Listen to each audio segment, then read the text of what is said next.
What's up, guys? My name is Robert Donaldson, and today we are starting up something a little bit new that I think is going to be a very common series on this channel moving forward.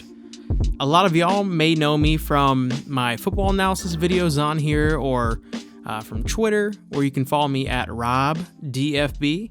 Or maybe you're coming over from the Snapchat community, where I've been posting daily pics for over an entire year now, and we've had a lot of success with sports betting over there. Regardless, if you followed me for long enough on any of those platforms, you already know that I'm a pretty avid sports bettor, to a point where that's become a large part of my yearly income, which was never the intention, but here we are. And with that, moving forward on here, I'm going to try to post daily videos talking about exactly what I'm betting across the major sports that I cover, which are college football, NFL, college basketball, and MLB. For the most part, I really don't branch out much farther than that because I haven't found long-term success betting on any other leagues or any other sports. Whereas, with the sports that I really specialize in, it really has allowed me to pay attention to a lot of detail, and I'm not overloading myself with a lot of useless information, which has really served as a benefit. And to give a little insight on my bet sizing, I do it in terms of units risked. So if I am betting, say, 1 unit at minus 110 odds, that means the return on investment would be plus 0.91 units, assuming the bet hits, which we all know is never a certainty with sports betting. All that said, let's get right into it. The first installment of Rob's Best Bets here on YouTube, where I tell you who I'm betting, what I'm betting, and for how much. All right, so the first game we're going to be taking a look at here is actually a late game on the college basketball slate, and it's a game between the Washington Huskies and the Seattle Redhawks, who are coming off an impressive year in the WAC, finishing the regular season in second place in that conference. That said, no more Darian Trammell for them, who was definitely the quote-unquote go-to guy last season. He left via the transfer portal to San Diego State, and I'm sure a lot of you all have already seen him play over at San Diego State. Impressive player. That said, when you look at this line of -5 or +5, I suppose you can see it as a little bit trappy on Washington's side. They're coming off an impressive win of St. Mary's, and they were crowned champions of the Wooden Legacy Classic. That said, I am going to be biting on this one. This Washington team has looked really impressive over the last few games, and going into year 6 under Mike Hopkins, this is a really make-or-break season for him, especially at the helm. And all things considered, there were definitely signs of life last season for this program.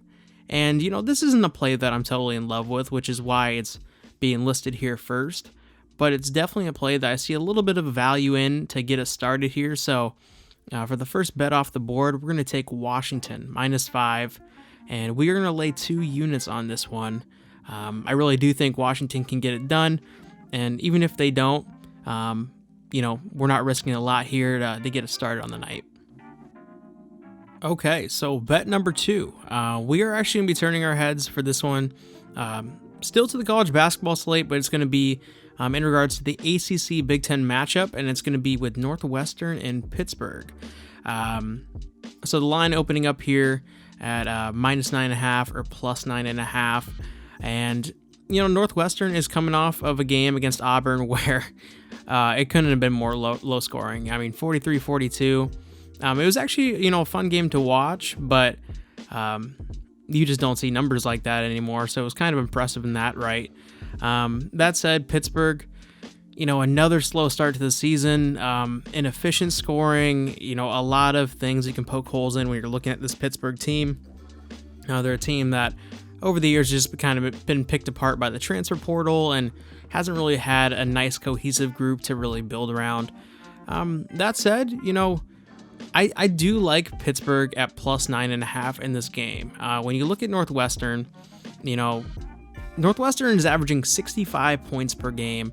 And if you remove games against the severely poor competition like Chicago State or Northern Illinois or Purdue Fort Wayne, they're not even averaging 61 points per game. And say what you want about Pittsburgh's offensive efficiency, but they do get to the free throw line consistently. So Things like that definitely do matter when you're getting a boatload of points to work with like that.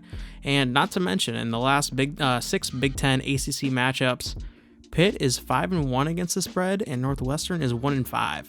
And in games like this where both teams are going to struggle to score efficiently, give me all of those points to play with. And I wouldn't even be opposed to throwing a little bit of something on the money line here too. Like I said, I just think Pittsburgh gets the line at a frequent enough rate that at the closing out point of this game, that's going to make a world of difference. All right, 2 picks down. We're on pick number 3 here, and for this one, we're actually going to be turning our heads towards Monday Night Football, or where we have a pretty ugly matchup with the Steelers and the Colts. And specifically in this one, let's focus our attention on the Steelers defense, because I think there's a lot of prop value here in this one. Most notably, I really love the odds with Alex Highsmith over 0.75 sacks.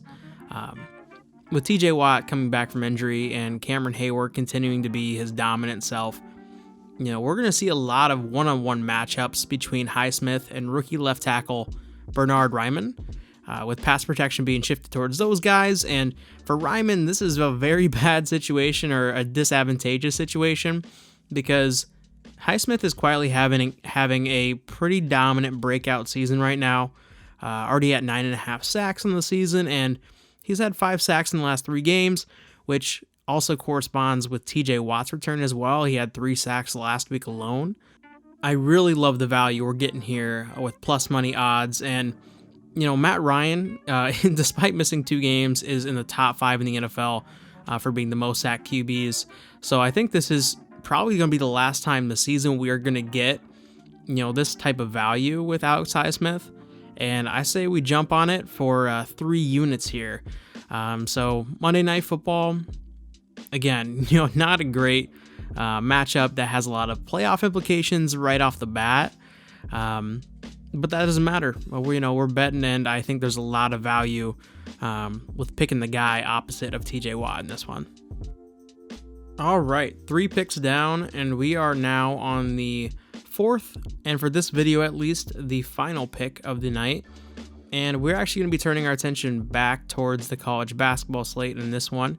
And we are going to be looking at Tulane minus 18.5 versus UL Monroe. And Tulane is a team that I think we're going to end up betting quite a bit this season, just because I like how they're put together. And they do have a very nice home court advantage as well, which does come into play. And when you look at how Tulane is sort of built, they are built around things like endurance, pushing the pace, not overly efficient scoring, but aggressive scoring and really pushing the issue on offense. And, in the last few games, they have been without one of their better players, and arguably I would say their best player in Jalen Cook. He was held out of the Cayman Islands Classic tournament with hamstring tightness, just as a precautionary measure, it sounds like, but it looks like there's a definite chance he ends up playing tonight.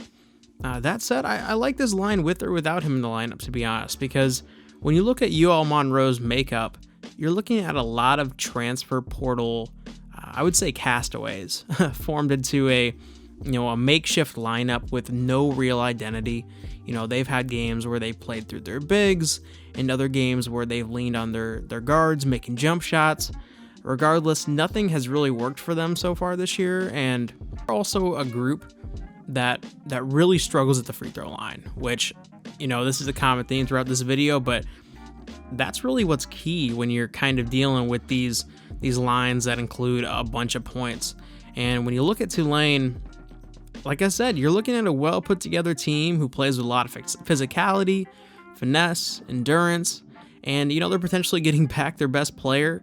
And like I alluded to at the beginning of the video, they're playing inside Fogelman Arena tomorrow, where there's a lot of buzz around this team, and the seats are literally right on top of the court. They're one of those arenas, so I imagine there's going to be a pretty good atmosphere to this game, and I'm all about Tulane tomorrow. So give me Tulane at minus 18.5 or 4 units as my most confident play of the day. And with that, y'all, that's going to be the wrap for the first installment of Rob's Best Bets here on YouTube. To give you a little bit of recap here, we have 2 units being wagered on the Washington Huskies -5. We have 3 units on Pittsburgh plus 9.5 against Northwestern. We have an additional 3 units being wagered on Alex Highsmith recording over 0.75 sacks in this one. And lastly, we have 4 units being wagered on Tulane -18.5 for 4 units, and that's going to be my most confident play of the day.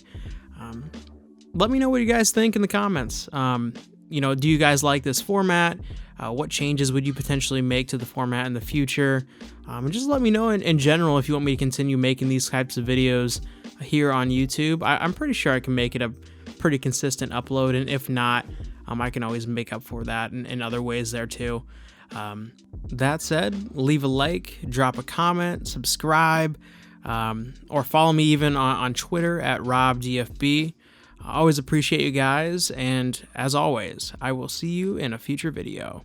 Take it easy.